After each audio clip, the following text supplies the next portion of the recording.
অনেকে আমাদের কাছে কোশ্চেন করে যে স্যার, কোলোনোস্কোপি এবং এন্ডোস্কোপি কি একসাথে করা যায়?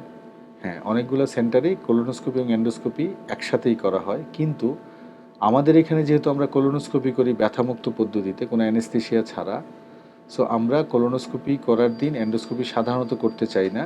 কারণ এন্ডোস্কোপির এবং কোলোনোস্কোপির প্রিপারেশান একটু আলাদা। অনেক সময় রোগীরা কোলোনোস্কোপি প্রিপারেশনের জন্য প্রচুর পানি খান এবং স্টমাকে অনেক পানি থেকে যায়।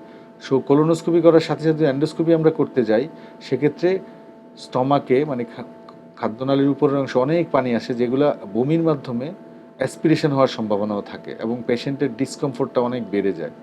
সাধারণত আমরা আমাদের সেন্টারে এন্ডোস্কোপি শিডিউল আলাদা দিয়ে থাকি এবং কোলোনোস্কোপি শিডিউল আলাদা দিয়ে থাকি। অনেক ক্ষেত্রে দেখা যায় যে কোলোনোস্কোপি আর এন্ডোস্কোপি একই সেন্টারে করে, যারা অ্যানেস্থেশিয়া দিয়ে করে, যে একই অ্যানেস্থেশিয়া এন্ডোস্কোপি এবং কোলোনোস্কোপি করে ফেলে। কিন্তু আমরা যেহেতু আমাদের পেশেন্টের অভিজ্ঞতা থেকে দেখেছি, যেই পেশেন্টরা কোলোনোস্কোপি করতে আসে তারা কোলোনোস্কোপি প্রস্তুতির জন্য প্রচুর পানি খায় এবং অনেক ক্ষেত্রেই স্টমাকে পানিটা রয়ে যায়। সেক্ষেত্রে আমরা উৎসাহিত করি না রোগীদের যে একই সেট আপে এন্ডোস্কোপি এবং কোলোনোস্কোপি করুক।